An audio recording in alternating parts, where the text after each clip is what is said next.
আপনাদের জঙ্গিপুরেরই লোকসভা কেন্দ্রের আমি শাহজাহান বিশ্বাস। আমাকে অনেকে চিনেন। আমি এ কাজে এলাম কেন অনেকে আমাকে প্রশ্ন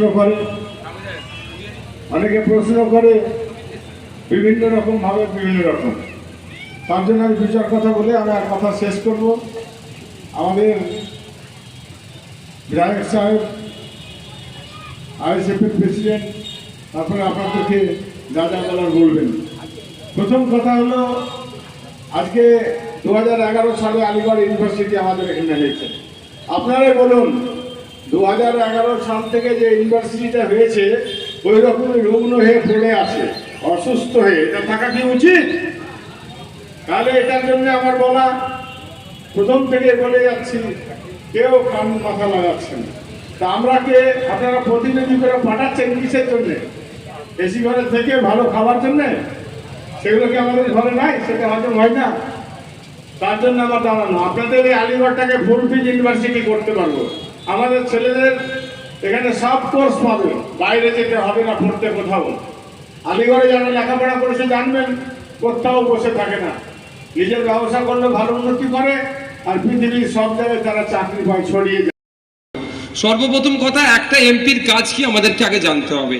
এমপির কাজটা হচ্ছে, এই জঙ্গিপুরের কথা যদি বলি, 16 লক্ষের অধিক ভোটার আছে। এই ভোটার বা এই যে জঙ্গিপুরবাসীর যে অভাব অভিযোগ, সেইগুলোকে নোট ডাউন করবে এবং পার্লামেন্টে গিয়ে কনসার্ন ডিপার্টমেন্টাল মিনিস্টারকে স্পিকার স্যারের মাধ্যমে জানাবে যে আমাদের এখানে গঙ্গা ভাঙনের ক্ষতিগ্রস্ত হচ্ছে, এখানে এই তারাপুরের ব্রিজ শ্রমিকদের জন্য স্বাস্থ্যকেন্দ্রটা ছিল, সেটা ধ্বংস হয়ে যাচ্ছে, সেটা ট্রিটমেন্ট পাওয়া যাচ্ছে না। জঙ্গিপুরে উন্নত মানের হসপিটাল নাই, আলিগড় মুসলিম ইউনিভার্সিটির ক্যাম্পাস ফুল ফ্লেজে চলছে না, আরো শিক্ষা প্রতিষ্ঠান চাই, এখানে শ্রমিকদের চাই। যা অভাব অভিযোগগুলো আছে সেইগুলো পার্লামেন্টে তুলে ধরবে।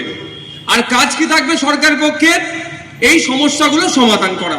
জঙ্গিপুরবাসীর শিক্ষা দরকার, ইউনিভার্সিটি দরকার, কলেজ দরকার, যাই দরকার তার সেটা সমাধান করা।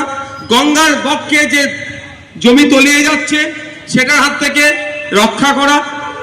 আর যে সামগ্রিক যে বিষয়গুলো আছে সেগুলো সমাধান করা দরকার। কিন্তু দুঃখের বিষয়, আমরা ইতিপূর্বে 17 বার ভোট দিয়ে পার্লামেন্টে পাঠিয়েছি এমপি করে। কিন্তু দুঃখের বিষয়, এমপিরা দিল্লি গেছেন, দিল্লি থেকে এসেছেন, আমাদের সমস্যাগুলো পার্লামেন্টে তারা বলেনি। তারা নেতা হয়েছেন, রাষ্ট্রপতি পর্যন্ত হয়ে গেল। আচ্ছা, ওই গাড়িটা চলে যাক, তারপর বক্তব্যটা দিই। দুজন একসাথে বললে গেদাগুজি হবে।